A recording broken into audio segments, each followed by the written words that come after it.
അപ്പോൾ ഇന്ന് നമ്മൾ പോകുന്നത് ബാംഗ്ലൂരിലെ പ്രശസ്തമായ ശിവാജി നഗറിലേക്കാണ്. ശിവാജി നഗറിൽ എന്താ പറഞ്ഞാൽ നല്ല ഡ്രസ്സ്, ഫുഡ് എല്ലാം കൊണ്ട് ഫേമസ് ആയ ഒരു സ്ഥലമാണ് ശിവാജി നഗർ. വളരെ ചീപ്പായ റേറ്റിൽ നമുക്ക് കിട്ടും. അപ്പോൾ നമ്മൾ അവിടെ നേരെ ശിവാജി നഗറിൽ ബസ് ഇറങ്ങി കഴിഞ്ഞാൽ ഇതാണ് ബസ് സ്റ്റാൻഡ്. ബസ് സ്റ്റാൻഡിൽ ഇവിടുന്ന് ഒരുവിധം സ്ഥലത്തേക്കൊക്കെ ബസ് അവൈലബിൾ ആണ്. ബസ് സ്റ്റാൻഡിൽ നമ്മളിവിടെ ഇറങ്ങിയത് ഒരു 3 ട്രാക്കുള്ള ബസ് സ്റ്റാൻഡാണ്. ഇവിടെ ബാത്റൂം സൗകര്യം ഇവിടെ ഉള്ളിൽ നമ്മൾ നോക്കിയപ്പം ക്ലോസ്ഡ് ആണ്. അപ്പോൾ അവിടെ സബ്വേ ഒക്കെ കാണുന്നുണ്ട്, പക്ഷേ തീരെ ക്ലീൻ ഇല്ല. ഫുള്ള് അവിടെ മുറുക്കി തുപ്പിയതൊക്കെ ആയിട്ട് ആകെ വൃത്തികേടായിട്ട് കിടക്കുകയാണ്. അപ്പം ഈ ഓപ്പോസിറ്റ് സൈഡിൽ വന്നപ്പോൾ ഈ സൈഡിലാണ് ബാത്റൂം. ഇപ്പോൾ അറിയാത്തവർക്കൊക്കെ ഇതിവിടെ നോക്കിയാൽ കാണാം. അപ്പം ഉള്ളിൽ കയറി നോക്കി, പക്ഷേ തീരെ വൃത്തിയൊന്നും കാണുന്നില്ല. അപ്പം വേറെ നിവൃത്തിയൊന്നുമില്ല, ഇവിടെ വേറെ സൗകര്യവും ഇല്ല. അപ്പോൾ യൂസ് ചെയ്യേണ്ടവർക്ക് യൂസ് ചെയ്യാം. പിന്നെ ഈ കാണുന്നതാണ് മറ്റേ ബസ്സിൻ്റെ ഇലക്ട്രിക് ബസ്സൊക്കെ ചാർജ് ചെയ്യുന്നത്. ബാംഗ്ലൂരിൽ കുറേ ഇലക്ട്രിക് ബസ് ഉള്ളതുകൊണ്ട് എല്ലാ ബസ് സ്റ്റാൻഡിലും ഒരുവിധമൊക്കെ ഇലക്ട്രിക് ചാർജിങ് സ്റ്റേഷൻ നമുക്ക് കാണാൻ പറ്റുന്നുണ്ട്. ക്ലീനിങ്ങിന് ഒരാൾ ക്ലീൻ ചെയ്യുന്നുണ്ട്, അത്യാവശ്യം കുഴപ്പമില്ല. എന്തായാലും ഈ സബ്വേ ഒന്നും ആരും യൂസ് ചെയ്യുന്നില്ല, അതുകൊണ്ട് തന്നെ തീരെ വൃത്തിയില്ല. ഇതിനുള്ളിൽ എന്താ സംഭവം തന്നെ അറിയില്ല. അപ്പോൾ നമ്മളിത് ഇവിടെ നിന്ന് ക്രോസ് ചെയ്തിട്ട് ഓപ്പോസിറ്റ് ഭാഗത്തേക്ക് പോവാണ്. ഇതിൻ്റെ മുകളിൽ കൂടി ആളുകൾ പോകുന്നുണ്ട്, ബൈക്കൊക്കെ പോകുന്നുണ്ട്. ഇനി പാർക്കിംഗ് ആണോ ഇനി അഥവാ ഓപ്പോസിറ്റ് നിന്ന് അവിടെ നിന്ന് ഇങ്ങോട്ട് റോഡ് കണക്ഷൻ ഉണ്ടോ എന്ന് അറിയില്ല. എന്തായാലും നമ്മൾ ക്രോസ് ചെയ്തിട്ട് നമ്മൾ പുറത്തേക്ക് റോഡ് കാണുന്നുണ്ട്, അവിടേക്ക് നമുക്ക് ഇറങ്ങാം. അപ്പോൾ നമ്മൾ ബസ് സ്റ്റാൻഡിൻ്റെ പുറത്തിറങ്ങി നമുക്ക് നേരെ ഇവിടെ നോക്കിയാൽ കാണാം വലിയൊരു ക്രിസ്ത്യൻ പള്ളി ഉണ്ട് അവിടെ. ഇതാ ഒരു ചർച്ചിൻ്റെ നല്ലൊരു മിനാരം കാണുന്നുണ്ട് അവിടെ. അതുപോലെ തന്നെ ഇതാ വേറൊരു പള്ളീൻ്റെ ഒരു മിനാരും അവിടെ ദൂരത്തായിട്ട് കാണുന്നുണ്ട്. ഇതാ അത്യാവശ്യം നല്ല സൈസ് ഉണ്ട് കേട്ടോ. പുറത്ത് എത്തിയ എല്ലാവരും ഒന്ന് നോക്കി പോകും. നല്ല എത്രയോ പഴയതാന്ന് തോന്നുന്നു. നല്ല രസമുണ്ട് കാണാൻ. അത്യാവശ്യം പെയിൻ്റൊക്കെ അടിച്ച് സെറ്റപ്പാക്കി വെച്ചിട്ടുണ്ട്. നമ്മളിതാ ഈ ഒരു റൂട്ട് കൂടെ നമ്മൾ അവിടേക്ക് ശിവാജി നഗർ ലക്ഷ്യമാക്കിയിട്ട് ഇങ്ങനെ പോയിക്കൊണ്ടിരിക്കുകയാണ്. അവിടെ നോക്കുമ്പോൾ നല്ല ശബ്ദം കേൾക്കണം, മീൻസ് കുറേ ആളുകളുണ്ടെന്ന് തോന്നുന്നു. സൺഡേ ആയതുകൊണ്ട് തന്നെ നല്ല തിരക്കും ഉണ്ടാവും എന്ന് വിചാരിക്കുന്നു. അപ്പോൾ അതാ ഇവിടെ നോക്കുമ്പോൾ വലിയൊരു ബിൽഡിംഗ് കാണുന്നുണ്ട്. നേരെ ഈ ബസ് സ്റ്റാൻഡിന് നേരെ ഓപ്പോസിറ്റായിട്ട് അടൽ ബിഹാരി വാജ്പേയിൻ്റെ പേരിലുള്ള ഒരു ഹോസ്പിറ്റലാണ്, ഇൻസ്റ്റിറ്റ്യൂട്ടാണെന്ന് തോന്നുന്നു, മെഡിക്കൽ ഇൻസ്റ്റിറ്റ്യൂട്ടാണെന്ന് തോന്നുന്നു.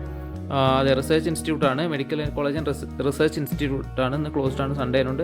അപ്പോൾ നമ്മളിതാ ഇവിടുന്ന് ഇങ്ങനെ നടന്ന് നമുക്ക് ശിവാജി നഗറിലേക്ക് പോകും. ഈ ഒരു കാണുന്ന ജംഗ്ഷനിൽ അവിടെ ഒരു അമ്പലം കാണുന്നുണ്ട്. ഈ അമ്പലവും പള്ളിയും ചർച്ചും എല്ലാം കൂടെ ചേർന്നൊരു സ്ഥലം തന്നെയാണ് കേട്ടോ ഇവിടെ. അപ്പോൾ നമ്മളിതാ ഈ ജംഗ്ഷൻ കഴിഞ്ഞത് ആ പള്ളീൻ്റെ സൈഡിലേക്കാണ് നമുക്ക് പോകേണ്ടത്. അവിടെയാണ് ശിവാജി മാർക്കറ്റിലേക്ക് പോകുന്ന ഒരു എൻട്രൻസ് വരുന്നത്. അപ്പോൾ നമുക്ക് ഈ റോഡ് ക്രോസ് ചെയ്തിട്ട് വേണം അങ്ങോട്ട് പോകാം. ബാംഗ്ലൂരിലെ റോഡ് ക്രോസ് ചെയ്യുന്ന കുറച്ച് ടാസ്ക്കാണ്. ഇവിടെ വണ്ടികളൊക്കെ തോന്നിയ പോലെയാണ് പോകുന്നത്. നമുക്ക് ഭാഗ്യമുണ്ടെങ്കിൽ അപ്പുറം കടക്കാമെന്നുള്ള രീതിയാണ് ഇവിടെ. അപ്പം നല്ലപോലെ നോക്കിയിട്ട് വേണം ബാംഗ്ലൂരിലൊക്കെ റോഡ് ക്രോസ് ചെയ്യാൻ. അത്രയും റാഷ് ഡ്രൈവിംഗ് ആണ് എല്ലാവരും. അപ്പോൾ നമ്മളിത് എൻട്രൻസിലേക്ക് കടന്നപ്പോൾ ഇവിടെ ആളുകളുടെ എണ്ണം കൂടി വരുന്നുണ്ട്. കുറേ പേര് സാധനം പർച്ചേസ് ചെയ്ത് പോകുന്നുണ്ട്, ചിലവർ ഉള്ളോട്ട് കയറുന്നുണ്ട്. അങ്ങനെ റോഡിൻ്റെ ഇരുവശത്തും ഇങ്ങനെ ഷോപ്പ് ഇതാ അവിടെ പ്ലേസ് ചെയ്ത് തുടങ്ങിയിട്ടുണ്ട്. കുറേ വഴിയോര കച്ചവടക്കാരുണ്ട്. അപ്പോൾ ആകാശത്ത് നോക്കിയാൽ ക്യാമറയിൽ കാണുന്നുണ്ടോ അറിയില്ല, നല്ല രീതിയിൽ പരുന്തുകൾ വട്ടമിട്ട് പറക്കുന്നുണ്ട്. കണക്കില്ലാത്ത അത്രയുണ്ട്, അത്രയ്ക്കുണ്ട് പരുന്തുകൾ. എനിക്ക് തോന്നുന്നു വല്ല ഫുഡ് സ്ട്രീറ്റോ കാര്യങ്ങളോ മറ്റോ ഒക്കെ ഇതിൻ്റെ ആ ഭാഗത്തായിട്ടായിരിക്കും എന്ന് വിചാരിക്കുന്നു. എന്തായാലും പരുന്ത് നല്ലപോലെ ഉണ്ട്. അതായത് ഇവിടെ തന്നെ തുടങ്ങിയിട്ടുണ്ട്. ചെറിയ കുട്ടികളുടെ ഡ്രസ്സും വലിയവരുടെ വീട്ടിൽ നിന്ന് ഇടുന്ന ഡ്രസ്സും ഓർണമെൻറ്റ്സ് ഒക്കെ ആയിട്ട് തുടങ്ങിയിട്ടുണ്ട്. ഇവിടെ ചപ്പൽസ് തുടങ്ങിയിട്ടുണ്ട്. ഏകദേശം റേറ്റ് ചോദിച്ചപ്പോൾ 100 രൂപ ഒക്കെയാണ് പറയുന്നത്. 100-150 രൂപയ്ക്കേ ഉള്ളൂ ചെരുപ്പൊക്കെ വരുന്നത്. ക്വാളിറ്റി എന്താണെന്നുള്ള ആ ഒരു പൈസക്കുള്ള ക്വാളിറ്റി ഉണ്ട്. എന്തായാലും കുഴപ്പമില്ല. ഡെയിലി യൂസിനും അല്ലാത്തവർക്കൊക്കെ എന്തായാലും നല്ല ഒരു ഉപകാരമായിരിക്കും ഇത് ഇവിടെ വന്നു കഴിഞ്ഞാൽ വാങ്ങാൻ വേണ്ടിയിട്ട്. എല്ലാ പ്രൊഡക്ഷനും എനിക്ക് തോന്നുന്നു ഒരു 100-150-200 റേഞ്ചിലായിരിക്കും ഇവിടെ ഉണ്ടാവുക. ആകാശത്ത് കണ്ടില്ലേ, ഞാൻ നോക്കുമ്പോൾ നല്ല രീതിയിൽ പരുന്തിനെ കാണാം. മീറ്റ് മാർക്കറ്റോ എന്തെങ്കിലും ഉണ്ടാവും ആ ഏരിയയിലായിട്ട്. നമുക്കത് അവിടെ നോക്കിയാൽ ഈ ടോപ്സിനൊക്കെ 100 ചോദിച്ചപ്പോൾ പറഞ്ഞ് ലേഡീസിൻ്റെ ഐറ്റംസാണ് കൂടുതലും ഇവിടെ കാണുന്നത്. റോഡിൻ്റെ 2 സൈഡും ഉണ്ട് കേട്ടോ. റോഡിൻ്റെ 2 സൈഡും ഷോപ്പ് ഫുള്ളാണ്. ഇവിടെ മഴ പെയ്തുകൊണ്ട് തൊട്ട് മുന്നേ മഴ പെയ്തിരുന്നു, അതുകൊണ്ട് വെള്ളമൊക്കെ കെട്ടി ചെറുതായിട്ടൊക്കെ നിൽക്കുന്നുണ്ട് അവിടെയും ഇവിടെയൊക്കെ ആയിട്ട്. നല്ല രീതിയിൽ ആളുണ്ട്. നമ്മൾ പ്രതീക്ഷിച്ചതിലും കൂടുതൽ ആളിങ്ങനെ ഉള്ളോട്ട് വരുന്തോറും കൂടി വരികയാണ്. കണ്ടില്ലേ, ബാഗ് കാര്യങ്ങൾ, ഒരു വീട്ടിലേക്ക് വേണ്ട സകലമാന വസ്തുക്കളും ഉണ്ട്. അത്യാവശ്യം നല്ല രീതിയിൽ വില കുറവുള്ളത്. ക്വാളിറ്റി നമുക്ക് നോക്കാൻ പറ്റില്ല, കാരണം വളരെ വില കുറവാണ്. പക്ഷെ അവർ പറയുന്ന റേറ്റിൽ നമ്മൾക്ക് വാങ്ങേണ്ട ആവശ്യമില്ല. നല്ല രീതിയിൽ വില പേശിയാൽ നല്ല രീതിയിൽ തന്നെ കുറഞ്ഞ് കിട്ടും. ഈ അറ്റം മുതലങ്ങ് കാണും. ഇതിൻ്റെ അവസാനം എവിടെയാണെന്ന് അറിയില്ല. നമുക്ക് എന്തായാലും മുന്നോട്ട് ഇങ്ങനെ പോയി നോക്കാം.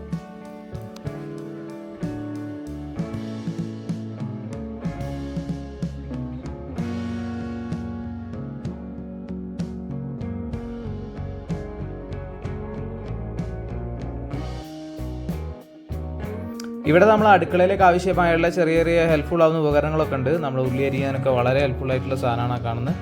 അപ്പോൾ അത് അങ്ങനത്തെ കുറേ നമുക്ക് ഉപകാരമാവുന്ന കുറേ കാര്യങ്ങളുണ്ട്. വാച്ച്, ടോപ്പ്, ഡ്രസ്സിൻ്റെ, ലേഡീസിൻ്റെ ഒരു കളക്ഷൻ തന്നെ ഉണ്ട് ഇവിടെ. ക്വാളിറ്റി നിങ്ങൾ നോക്കിയെടുക്കുക തന്നെ, ഞാൻ നേരത്തെ പറഞ്ഞ പോലെ തന്നെ. പക്ഷേ എല്ലാവരും വാങ്ങുന്നുണ്ട് തോന്നുന്നു. നല്ല അത്യാവശ്യം ആ റേറ്റിനുള്ള ക്വാളിറ്റി ഉണ്ടാവുമെന്ന് വിചാരിക്കുന്നു.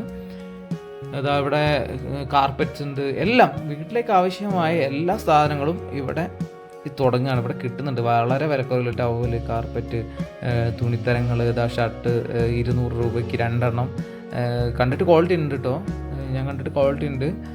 പക്ഷെ നമ്മളൊന്നും വാങ്ങിയിട്ടില്ല. നമ്മളിത് ഇങ്ങനെ പോവാണ്. ഇത് അവിടേക്കൊക്കെ തിരക്ക് കൂടി അല്ലേ. ജസ്റ്റ് ഇതാ നമ്മൾ തുടങ്ങിയിട്ട് കുറച്ചൊരു ദൂരമായിട്ട് നമ്മൾ വന്നിട്ടുള്ളൂ, പക്ഷേ നല്ല തിരക്കാണ്. പിന്നെ എൻ്റെ ഫ്രണ്ട്സൊക്കെ പറഞ്ഞിട്ടുണ്ട് പോക്കറ്റ് അടി, ഫോണ് ശ്രദ്ധിക്കുക എന്നുള്ളത്. കാരണം അത്രയും നല്ല തിരക്കായതുകൊണ്ട് എപ്പോൾ വേണമെങ്കിലും എന്തും നഷ്ടപ്പെടാം. അപ്പോൾ അതുകൊണ്ട് എല്ലാം ശ്രദ്ധിച്ചിട്ട് വേണം ഇതിൽ പോകാൻ എല്ലാവരും പറഞ്ഞിട്ടുണ്ട്. ഇനി ഇത് അവിടെ ഈ തുടങ്ങുകയാണ്. ഇവിടെ കുറച്ചുകൂടി സെറ്റപ്പായിട്ട് പന്തലൊക്കെ കെട്ടിയിട്ട് ഈ ഫുട്പാത്ത് കംപ്ലീറ്റ് അവർ കയ്യേറിയിട്ടുണ്ട്. ഇത് സൺഡേ ആയതുകൊണ്ട് തന്നെ ആയിരിക്കാം. ഇനി എല്ലാ ദിവസവും ഇങ്ങനെ ഉണ്ടോ എന്ന് എനിക്കറിയില്ല. അപ്പോൾ ഇത് ഈ ഒരു ഫ്ലോർ മാറ്റ് ഏകദേശം 100 രൂപയ്ക്ക് 4 എണ്ണമാണ് അവർ കൊടുക്കുന്നത്. ചിലപ്പം 5 പറയും, നമ്മൾ അങ്ങോട്ട് എത്തുമ്പോൾ 4 ആവും. അതിങ്ങനെ മാറിക്കൊണ്ടേയിരിക്കും. നമ്മളത് പറയുമ്പോൾ നമ്മളെ വിലപേശൽ എങ്ങനെയുണ്ട് അതുപോലെ ഇരിക്കും നമുക്ക് കിട്ടുന്ന സാധനത്തിന് എണ്ണവും റേറ്റും ഒക്കെ. ഇപ്പോൾ അവിടെ കാണുന്നത് 100 രൂപയ്ക്ക് 2 ജഗിൻസാണ് കാണുന്നത് അവരെ ലേഡീസിൻ്റെ. അപ്പോൾ ഇതൊക്കെ വളരെ ചീപ്പായിട്ട് കിട്ടുന്നുണ്ട്. അവരൊക്കെ വില പേശുന്നുണ്ട്. എന്നിരുന്നാലും വില പേശിയിട്ട് കൂടുതൽ കിട്ടുകയാണെങ്കിൽ നല്ലതെന്നുള്ള രീതിയിൽ അവരും പറയുന്നുണ്ട്. ഇതൊക്കെ നോക്ക്, ഈ ഒരു നമ്മൾ ചെറിയൊരു ജംഗ്ഷനിലേക്കാണ് എത്തിക്കൊണ്ടിരിക്കുന്നത്. കൊണ്ടോ ഫുള്ള് അതിനുള്ളിൽ കൂടി ഓട്ടോ പോകുന്നുണ്ട്, വണ്ടി പോകുന്നുണ്ട്, ഇതിനുള്ളിൽ കൂടി ഇഷ്ടംപോലെ ആളുകൾ നടക്കുന്നുണ്ട്. ആകെ ഒരു ഒച്ചയും ബഹളവും തന്നെയാണ് ഇവിടെ ഉള്ളത്. എന്തായാലും നല്ലൊരു വൈബാണ്. അതാ ഇവിടെ ഒരാൾ ആ പാവേരി നിൽക്കുന്നുണ്ട്. കണ്ടിട്ട് എന്തോ ഒരു ചാത്ത സേവ പാലുണ്ട്. പക്ഷേ എനിക്ക് തോന്നുന്നു എന്തോ ഒരു സ്വീറ്റ്സ് എന്തോ വിൽക്കുന്ന ഒരാളെന്ന് തോന്നുന്നു. അതിന് കയ്യിൽ 2 മണിയൊക്കെ വെച്ചിട്ട് എന്തായാലും മക്കളും എല്ലാവരും നോക്കുന്ന രീതിയിലാണ് അയാൾ നിൽക്കുന്നത്. അപ്പോൾ നമുക്ക് എന്തായാലും ഇനി മുന്നോട്ടൊന്ന് പോയി നോക്കാം. കണ്ടില്ലേ ആളുകളുടെ ഒരു തിരക്ക് കണ്ടില്ലേ നിങ്ങൾ. ഇവിടുന്ന് ലെഫ്റ്റിലോട്ട് ഒരു റോഡ് കാണുന്നുണ്ട്, അവിടേക്കും കുറേ പേര് അങ്ങോട്ട് ഒഴുകുന്നുണ്ട്. നമ്മളിപ്പോൾ വന്ന വഴി ഇതാ പള്ളീൻ്റെ സൈഡിൽ കൂടിയാണ് വരുന്നത്. അവിടെ നേരെ ലെഫ്റ്റിലേക്ക് ഒന്ന് പോകുന്നുണ്ട്, നമ്മൾ സ്ട്രെയിറ്റ് ആയിട്ട് പോകുന്നുണ്ട്. നമ്മളിപ്പം സ്ട്രെയിറ്റ് പോകാനാണ് തീരുമാനിച്ചത്. അവിടെ ഒരു പള്ളി പോലെ എന്തോ കാണുന്നുണ്ട്. അത് പള്ളിയല്ല ശരിക്കും, അവിടുത്തെ ഇതാണ്. ആ കാണുന്നതാണ് നമ്മുടെ ഓൾഡ്, അതായത് റസൽ മാർക്കറ്റ് എന്ന് പറയും. അപ്പോൾ അത് ഞാൻ കാണിച്ചു തരാം. നമുക്ക് അങ്ങോട്ട് പോവാം. അപ്പോൾ നമുക്ക് ഈ സ്ട്രെയിറ്റ് ആയിട്ട് നമുക്ക് ഇങ്ങോട്ട് പോവാം. ഇത് അവിടെ കണ്ടില്ലേ 2 വശത്തും ഫുൾ ആളുകളായിട്ട് ഷോപ്പ് ഫുൾ നിറഞ്ഞിരിക്കുകയാണ്. അപ്പം എല്ലാം ഒന്ന് കണ്ടോളി, ഞാനിങ്ങനെ പോയിട്ട് കാണിച്ചു തരാമല്ലോ.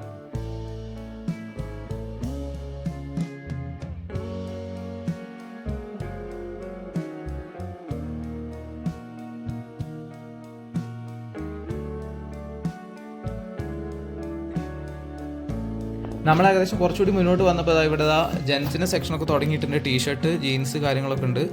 അതുപോലെ തന്നെ ലെഫ്റ്റ് സൈഡിൽ ഗേൾസിൻ്റെ ജീൻസ്, ബ്ലാങ്കറ്റ്, വീട്ടിലേക്ക് ആവശ്യം ബ്ലാങ്കറ്റ്, പിന്നെ ബാഗ്സ്, സ്കൂൾ കുട്ടികളുടെ ബാഗ്, ബുക്ക്, അങ്ങനത്തെ കുറേ സ്റ്റേഷനറി ഐറ്റംസും ഉണ്ട് അവിടെ. ലെഫ്റ്റ് സൈഡിൽ ഫർണിച്ചർ അടക്കമുണ്ട്. ഇവിടെ ഇതാ കണ്ടില്ലേ, നമ്മുടെ മുള കൊണ്ടും ചുരുളുകൊണ്ടൊക്കെ ഉണ്ടാക്കിയ ചെയറൊക്കെ ഉണ്ട്, പ്ലാസ്റ്റിക് ചെയറുണ്ട്, അങ്ങനത്തെ വേസ്റ്റ് ബിൻ, അങ്ങനത്തെ വീട്ടിലേക്ക് ആവശ്യമായ സ്റ്റേഷനറി ഐറ്റംസൊക്കെ ഉള്ള ഷോപ്പും ഉണ്ട്. ഇത് അവിടെ ചുരിദാറൊക്കെ വെച്ചിട്ടുണ്ട്. ചുരിദാറിൻ്റെ തുണി 250, 350 റേഞ്ചിലൊക്കെ ചുരിദാറിൻ്റെ തുണിയുണ്ട്. ഷോൾ 200 രൂപയ്ക്ക് 3 എണ്ണം 2 എണ്ണം എന്നൊക്കെ പറഞ്ഞിട്ട് അവരും വിൽക്കുന്നുണ്ട്. എന്തായാലും വന്നവർക്ക് എന്തായാലും ഉപകാരം ഉണ്ടാവും. കണ്ടിട്ട് എനിക്കിത് 100 രൂപയ്ക്ക് എൻ്റെ ചപ്പൽസ് ഉണ്ട്. കണ്ട അവിടെ എഴുതിയുണ്ട് 300, 495 ഒക്കെ ഉണ്ട് കേട്ടോ, 375 അങ്ങനെ ഓരോ റേഞ്ചിലുള്ളതാണ്. പക്ഷേ ഇതാ കാണാൻ കുഴപ്പമില്ല. കർണാടകയിൽ ചിലതൊക്കെ അധികം കണ്ട തിളങ്ങുന്ന കുറച്ചുകൂടി വർക്ക് കൂടുതലുള്ള ടൈപ്പാണ്. എല്ലാവർക്കും ഇഷ്ടപ്പെടുമെന്ന് അറിയില്ല. ചില സ്ഥലത്ത് നോക്കി ഇങ്ങനെ തപ്പി നടന്ന് തിരഞ്ഞാലൊക്കെ ഇഷ്ടപ്പെടുന്ന ഡ്രസ്സുകളും ഒക്കെ കിട്ടാൻ ചാൻസ് ഉണ്ട്. എല്ലാ സാധനവും ഇവിടെ തന്നെ അവൈലബിൾ ആണ്. എനിക്കൊന്ന് നാട്ടിലേക്കൊക്കെ കുറേ പേര് ബൾക്കായിട്ട് എടുത്ത് കൊണ്ടുവന്ന് ഇവിടെ നിന്നാണെന്ന് എനിക്ക് തോന്നുന്നുണ്ട്, അറിയില്ല. വേറൊരു സ്ഥലം കൂടി, ചിക്പേട്ട് എന്ന സ്ഥലം കൂടി ഉണ്ട്. അവിടെ നമുക്കൊന്ന് പോകാൻ പറ്റുകയാണെങ്കിൽ നോക്കണം. അവിടെയും ഡ്രസ്സ് ഉണ്ടെന്നാണ് തോന്നുന്നത്. അവിടെ നിന്നാണ് തോന്നുന്നു മെയിനായിട്ട് അവിടേക്ക് നാട്ടിലേക്കൊക്കെ ഡ്രസ്സ് പോകുന്നതെന്ന് കേട്ടിട്ടുണ്ട്, അറിയില്ല. അപ്പോൾ നമ്മളിതാ വീണ്ടും മുന്നോട്ട് വന്നിട്ട് അവിടെ കുറച്ചുകൂടി കൺജസ്റ്റഡ് ആയിട്ടുള്ള സ്ഥലമാണ്. ഇവിടെ റോഡ് വീണ്ടും റൈറ്റിലേക്കും ലെഫ്റ്റിലേക്കും ആയിട്ട് പോകുന്നുണ്ട്. നമ്മൾ വീണ്ടും സ്ട്രെയിറ്റ് ആയിട്ടാണ് പോകുന്നത്. എനിക്കൊന്ന് ഓരോ സെക്ഷനായിട്ട് തന്നെ ഉണ്ട്. ചില ഏരിയയിൽ ചെരുപ്പ് മാത്രമായിട്ടുണ്ട്, ചില ഏരിയയിൽ ഡ്രസ്സ് കാര്യങ്ങളൊക്കെ ആയിട്ട്. അവിടെ ഒരു മാരിയമ്മൻ കോവിലുണ്ട് ഉള്ളിലായിട്ട്. വീണ്ടും നമ്മൾ മുന്നോട്ട് തന്നെ പോവുകയാണ്, നിങ്ങൾ കണ്ടോളൂ. ഇതിനിടയിൽ കൂടി വണ്ടികളൊക്കെ പോകുന്നതിനുണ്ട്. അവിടെയും നമ്മൾ നല്ല നോക്കിയിട്ടില്ലെങ്കിൽ എന്തായാലും മേത്തൊക്കെ തട്ടും. അവർ തട്ടിയിട്ടും അവരോട് വർത്താനം പറഞ്ഞിട്ട് കാര്യമില്ല. അങ്ങനത്തെ ഒരു സ്ഥിതിയാണ് ബാംഗ്ലൂരിൽ. അപ്പോൾ നമ്മൾ നോക്കി കണ്ടു അങ്ങ് പോവുക തന്നെ. അത്ര ആളുകളും ഉണ്ട്. പിന്നെ കുറച്ചുകൂടി സെറ്റപ്പുള്ള ഷോപ്പുകളാണ്. റോഡ് സൈഡിൽ നിന്ന് മാറി കടകൾ തന്നെ തുടങ്ങിയിട്ടുണ്ട്, ഷട്ടറിട്ട കടകൾ തന്നെ ഉണ്ട്. അപ്പോൾ അതിൽ കുറച്ചുകൂടി ഒരു റേറ്റ് ഉള്ള പോലെ, അത് മീൻസ് 300, 350, 375 റേഞ്ചിൽ ഉള്ള ക്വാളിറ്റി അനുസരിച്ചായിരിക്കും. എന്തായാലും കയറി നോക്കിയിട്ട് ഇഷ്ടപ്പെട്ടിട്ടുണ്ടെങ്കിൽ വാങ്ങാം. അപ്പോൾ നമ്മൾ വീണ്ടും മുന്നോട്ട് നീങ്ങിക്കൊണ്ടിരിക്കുക കേട്ടോ.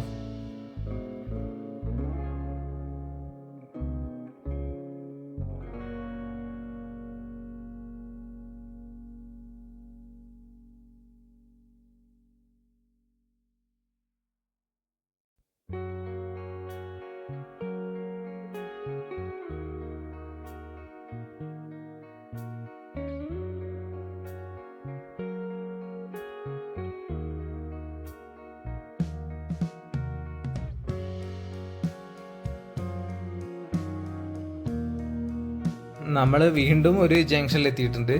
ഇതിപ്പോൾ എന്താ പറഞ്ഞാൽ കുറേ റോഡുകൾ അങ്ങോട്ടും ഇങ്ങോട്ടുള്ളതെന്ന് നമ്മൾ എവിടുന്നാണ് വന്നതെന്നുള്ളൊരു ഐഡിയ ഉണ്ടാവില്ല. എങ്ങോട്ട് നോക്കിയാലും ആളുകളും ഷോപ്പായതുകൊണ്ട് നമുക്ക് പെട്ടെന്ന് കൺഫ്യൂഷൻ ആവും നമ്മൾ എങ്ങോട്ടാണ് പോയത്, ഇനി തിരിച്ച് ഇതുവഴി വരണമെന്നൊന്നും അറിയില്ല. നമ്മൾ ആദ്യമായിട്ടാണ് ഇവിടേക്ക് വരുന്നത്. അപ്പോൾ എന്തായാലും ഓരോ അടയാളങ്ങൾ നോക്കി വെച്ചിട്ടാണ് പോകുന്നത്. ഇവിടെ ഒരു കുട്ടീനെ നമ്മൾ പുറകിലിട്ടിട്ട് തൊട്ടിൽ പോലെ ആക്കിയിട്ട് പുറത്ത് ബാഗ് പോലെ ആക്കി കുട്ടിയെ അതിലിട്ട് കൊണ്ടുപോകാം. രസമായി തോന്നി. പിന്നെ നമ്മുടെ ഫുൾ ആളുകളാണ്, അവിടുന്ന് ഇവിടുന്നൊക്കെ ആളുകളുടെ പല എൻട്രൻസും ഉണ്ടാവും. നമ്മളെ ഫ്രണ്ട്സ് ആട്ടോ അത്. അപ്പോൾ നമ്മളിത് അവിടുന്ന് വീണ്ടും നമ്മൾ ഈ സൈഡിലേക്ക് ലെഫ്റ്റിലേക്ക് നമ്മൾ തിരിഞ്ഞിട്ടുണ്ട്.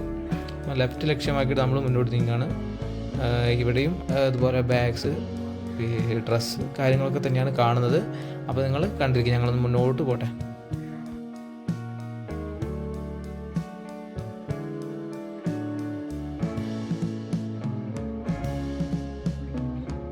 ഇവിടെ കുട്ടികളുടെ ഡ്രസ്സുകളൊക്കെ ഉണ്ട്. പിന്നെ 30 രൂപ ഫിക്സ് പ്രൈസിൽ 30 രൂപയ്ക്ക് വരെ കൊടുക്കുന്ന ഡ്രസ്സുകൾ, ചെറിയ മക്കളെ വീട്ടിൽ നിന്ന് ഇടുന്ന കുറേ ഡ്രസ്സാണ്. അപ്പോൾ നമ്മൾ ആലോചിച്ച് നോക്കുക എത്ര വില കുറവിലാണ് ഇവിടെ ഓരോന്ന് വിറ്റ് പോകുന്നത്. 100 രൂപേൻ്റെ ബെൽറ്റ്, അതൊക്കെ വില പേശിയാൽ ഫിക്സഡ് എന്ന് എഴുതിയെങ്കിൽ കൂടെ നമ്മൾ സംസാരിക്കുന്ന രീതിയിലാണ് അവർ കാര്യങ്ങളൊക്കെ തീരുമാനിക്കുന്നത്. അപ്പം നിങ്ങൾ സംസാരം പോലെ ഇരിക്കും അവരെ വില കുറയ്ക്കുന്നതും മറ്റും. അത് കുട്ടികളൊരു സെക്ഷനാണെന്ന് തോന്നുന്നു. ഇവിടെ അധിക ഷോപ്പും കുട്ടികളുടെ ഡ്രസ്സാണ് കണ്ടുകൊണ്ടിരിക്കുന്നത്.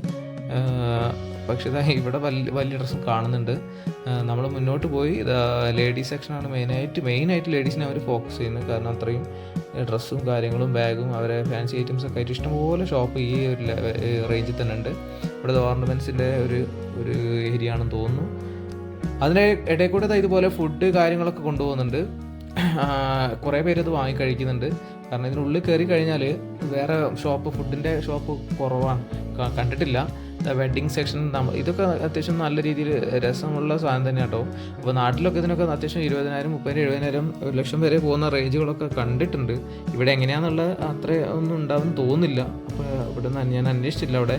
എന്തായാലും പൊതുവേ ഇതിനും എല്ലാത്തിനും വില കുറവായതുകൊണ്ട് അതിനും വെഡ്ഡിങ് ഡ്രസ്സസിനും വില കുറവായിരിക്കാം. പിന്നെ നമ്മൾ കുറച്ചുകൂടി മുന്നോട്ട് എത്തിയപ്പോൾ നമ്മളിവിടെ ഒരു നിസ്കരിക്കാനുള്ളൊരു പള്ളിയൊക്കെ കണ്ട്. ഇതും എനിക്ക് തോന്നുന്നു വളരെ പഴയതായിരിക്കും തോന്നുന്നു. ഈ മാർക്കറ്റ് ഇവിടെ കണ്ടില്ല, അശോക ലോഡ്ജിങ് എഴുതിയിട്ടുണ്ടായി. എഴുത്ത് കണ്ടാൽ തന്നെ അറിയാം കുറേ കാലം മുന്നേ ഉള്ളതായിരിക്കും. ഈ മാർക്കറ്റ് ഏകദേശം തന്നെ 1920 റേഞ്ചിലൊക്കെ ആരംഭിച്ചതെന്ന് കേട്ടിട്ടുണ്ട്. അപ്പോൾ അതിനോടനുബന്ധിച്ചിട്ട് റസൽ മാർക്കറ്റ് നേരത്തെ കാണിച്ചു തന്നില്ലേ, റസൽ മാർക്കറ്റിനോടനുബന്ധിച്ച് ഉണ്ടായ സ്ഥലങ്ങളാണ് ഈ ശിവാജി നഗറിലെ ഈ മാർക്കറ്റ്സൊക്കെ. അപ്പോൾ നമ്മൾ വീണ്ടും മുന്നോട്ട് നടന്ന് എനിക്ക് തോന്നുന്നു കറങ്ങി തിരിഞ്ഞ് നമ്മൾ വേറൊരു ജംഗ്ഷനിലെത്തി. അവിടെ ഒരു ക്ലോക്ക് ടവറും വേറൊരു പള്ളിയും ഒരു മിനാരൊക്കെ കാണുന്നുണ്ട്. അത് നല്ല രസമുണ്ട് ആ മിനാരം കാണാൻ. ഏകദേശം നമ്മൾ ഇരുട്ടായി തുടങ്ങിയിട്ടുണ്ട്, ലൈറ്റൊക്കെ ഓണായി വന്നിട്ടുണ്ട്. അപ്പോൾ അത് അവിടെ ഇവിടെ എനിക്ക് തോന്നുന്നു കുറച്ചുകൂടി വലിയ സർക്കിളാണ്. കാരണം കുറേ ഓട്ടോ ഒക്കെ കാണുന്നുണ്ട്, വലിയൊരു ഫ്ലഡ് ലൈറ്റ് ഉണ്ട്. പിന്നെ എനിക്ക് തോന്നുന്നു ഫുഡിൻ്റെ സ്ട്രീറ്റ് തുടങ്ങിയതാ. ഇവിടെ കുറേ ബെന്ന് ഇതിൻ്റെ മധുരമുള്ള എന്തോ ഒരു സാധനം തോന്നുന്നു കണ്ടിട്ട്. ഇവിടെ കുറേ ഫ്രൂട്ട്സ് കാര്യങ്ങളൊക്കെ വിൽക്കുന്നതാണ്. ഇത് റസൽ മാർക്കറ്റ് എത്തി. നമ്മൾ നേരത്തെ കണ്ട റസൽ മാർക്കറ്റിൻ്റെ ഈ സൈഡിൽ എത്തിയിട്ടുണ്ട്. അപ്പോൾ നമ്മൾ കറങ്ങി തിരിഞ്ഞ് ഈ ഒരു ഭാഗത്ത് എത്തിയതാണ്. അപ്പോൾ അവിടെ നമുക്ക് കാണാം. ഇവിടെ റൈറ്റ് സൈഡിൽ ശിവാജി നഗർ, നമ്മൾ ആ സൈഡിൽ നിന്ന് വരുന്നത്. ഇതുപോലെ ലെഫ്റ്റ് സൈഡിൽ ചാന്ദിനി ചൗക്ക് എന്ന് എഴുതിയിട്ടുണ്ട്. നമ്മളിപ്പോൾ അത് ശിവാജി നഗറിൻ്റെ ആ ഒരു ഏരിയ കൂടി വന്ന് നമുക്ക് പോകാനുള്ളത് ചാന്ദിനി ചൗക്കിലേക്കാണ്. ചാന്ദിനി ചൗക്കിൽ മെയിനായിട്ട് എന്താ പറഞ്ഞാൽ ഫുഡിൻ്റെ ഒരു ഏരിയ എന്നാണ് കേട്ടത്. അപ്പം നമുക്ക് ചാന്ദിനി ചൗക്ക് ഒന്ന് പോയി കാണാം. നമ്മൾ നിൽക്കുന്നതിൻ്റെ പുറകായിട്ട് വലിയൊരു ഉണങ്ങിയ മരമുണ്ട്. കുറേ കാക്കകളൊക്കെ അതിൽ കൂട്ടിയിട്ട് ഇവിടെ ട്രാഫിക് പോലീസ് കുറേ ആളുകളെ പിഴിഞ്ഞുകൊണ്ടിരിക്കുകയാണ്. ബാംഗ്ലൂരിൽ പൊതുവേ പ്രത്യേകിച്ച് മലയാളികളെ കണ്ടാൽ തന്നെ വിടാത്തൊരു ടീംസാണ് ഈ പോലീസ്. അവർ മാക്സിമം പൈസ ഊറ്റുന്ന ടീമാണ്. ഹെൽമെറ്റ് ഇടാണ്ട് പോയിട്ട് അവർ നല്ല രീതിയിൽ അവിടെ ഉള്ള ടീം, കന്നഡ ടീം തന്നെയാണ്, അവരോട് നല്ല രീതിയിൽ പൈസ അവർ ചോദിക്കുന്നുണ്ട്. ഇതാണ് റസൽ മാർക്കറ്റ്. അപ്പോൾ നമുക്ക് അതിനുള്ളിലൊക്കെ ഒന്ന് പോയിട്ട് കാണാം.